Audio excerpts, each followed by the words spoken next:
Alright guys, TouchCrab here back again today. Hope you're all enjoying your Saturday so far. Today I wanted to talk about this Champs Playoffs format that was leaked by TJ the other day. Clayster then followed up to, well, pretty much add some more colour to the entire situation. And I wanted to talk about exactly what the bracket would look like today, some of the quirks of it, and why it's pretty controversial right now within the community. A lot of people saying that, look, this doesn't feel like a World Championship, which in effect it is. We don't know as yet whether it will be played online or on LAN. Hopefully they are coming up with some sort of planning for it to be on LAN if, well, that possibility does arise, but I imagine if that is the case, it will not be played with spectators, but at least LAN would be a much better situation than what we are doing online right now, especially for a World Championship where so much is on the line, and people's names really do go down in history when you win a World Championship. But of course, this season, it's not really called Champs in the same way as what we've seen in the past. Will they still give out rings? Who knows? So many questions still to be answered. Like if you guys enjoy the video, subscribe if you're new as always, I would greatly appreciate it. First of all, just wanted to mention real quick, Dallas Empire actually dropped this merchandise bomb with this router on the shirt, which I thought was kind of funny.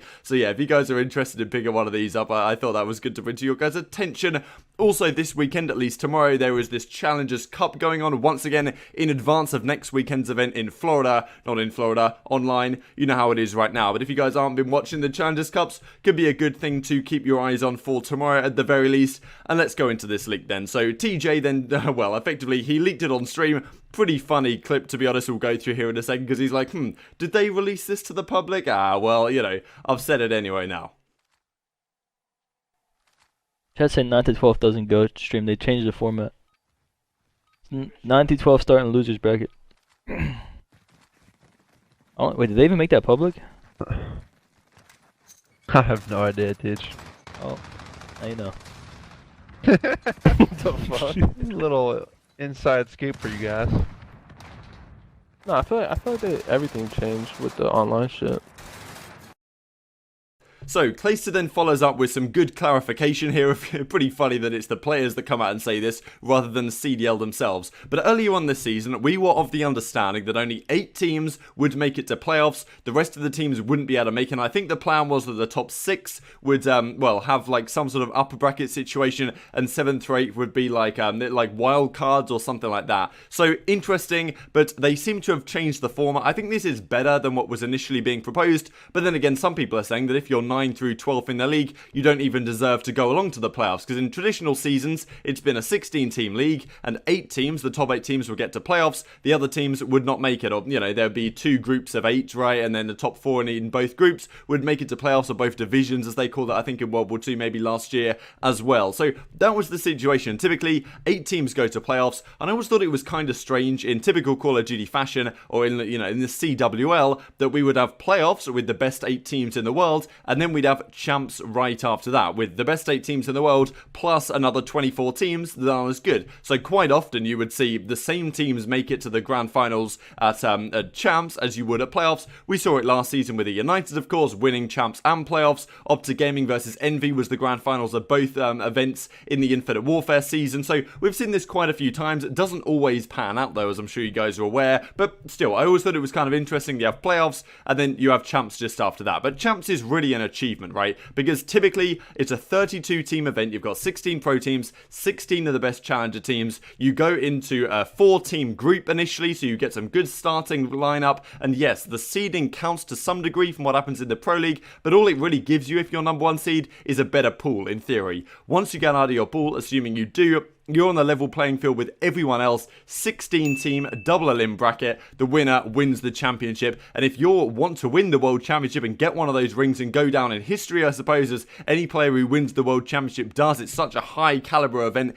even against some of the other events that we've had like Anaheim and co, which, you know, obviously fantastic events as well. Champs is just a cut above, and it's hard to win, right? You have to win 8, or at least 8 series to win a world championship. So at a typical event. This time, if you are the number 1 or number 2 seeds, you have to win 3 series, and we'll go through in a second here exactly how that is possible. So look, 1 to 2 seed get a 2-round bye, 3 to 4 seed get a 1-round bye, 5 to 8th play each other first round in winners, and 9 through 12 start in losers. Huge to get a top seed, huge to not start in losers. So let's go through exactly what that looks like here then. Keep in mind, this is playoffs.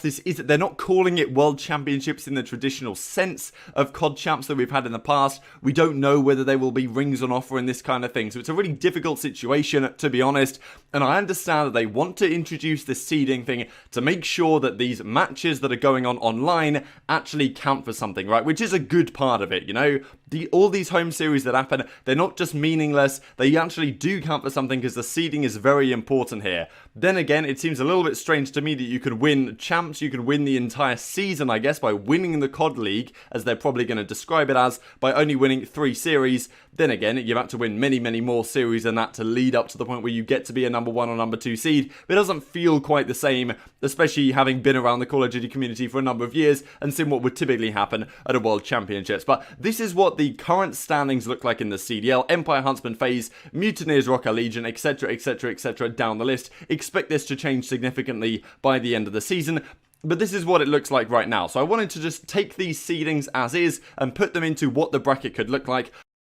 I apologize, the graphics here are somewhat poor. Drew this out on a piece of paper and took a picture of it and put it up on screen. But, you know, it gets the job done, I believe. So this is what the bracket looks like. Let's start with losers round 1. 9 plays 12, 10 plays 11. If you lose this series, you're out of the tournament, right? So if you're 9 through 12 right now, if you're Gorillas through Ultra in the current standings, if you lose one series, you're out of the tournament. I think how many series they have to win. 1 series, 2, 3, 4, 5, 6, 7, 8 if you want to win 2 series in the grand finals to win the entire thing.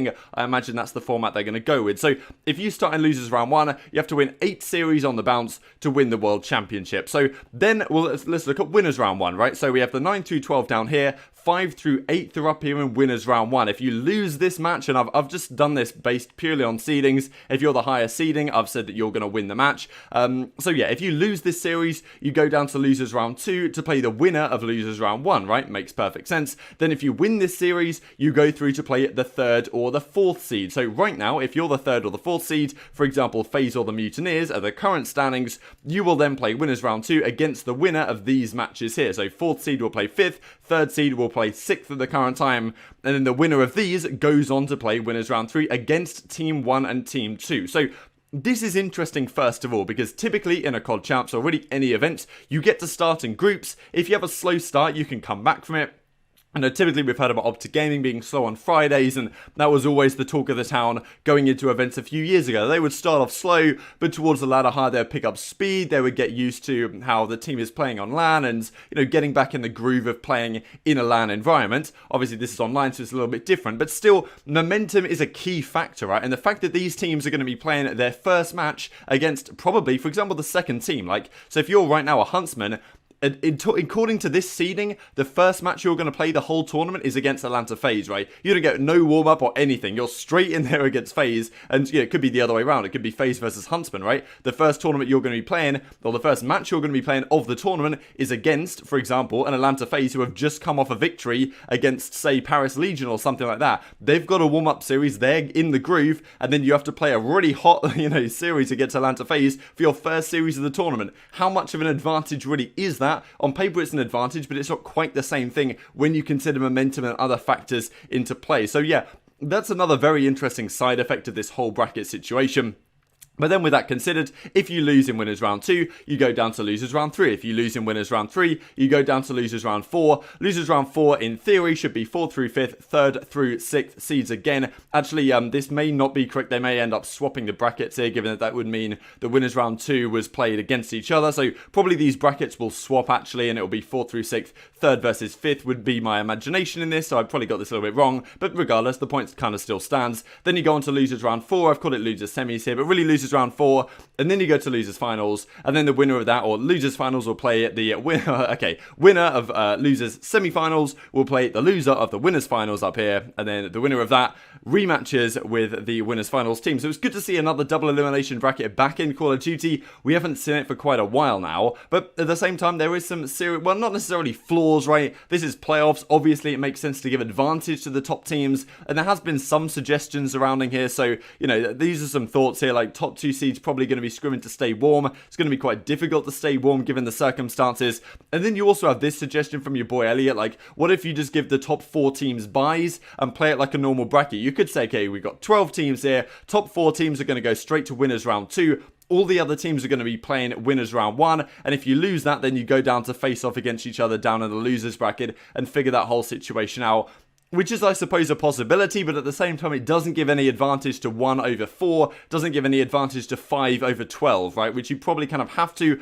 But then again, you could say, in a traditional Call of Duty champs, you know, you don't, the only advantage in terms of seeding, right, which there still would be seeding advantage, you don't get all these buys. I can understand buys to some degree for the top seeds, but 2 rounds of buys seems a little bit over the top to me. But I'm intrigued to hear your thoughts in the comment section below on this one for sure.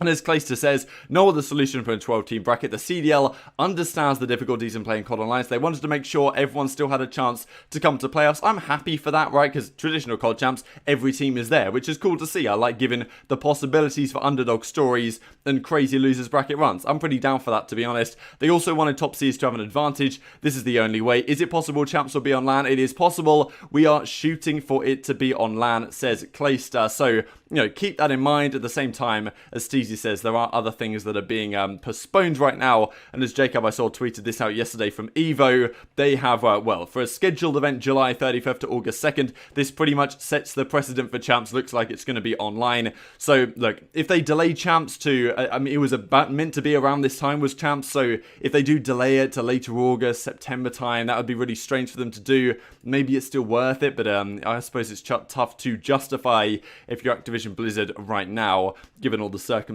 So yeah, hope you guys enjoyed the video. Like if you did, subscribe if you're new as always, I would greatly appreciate it. Just wanted to point this out from Charlie Intel. Welcome to May right now.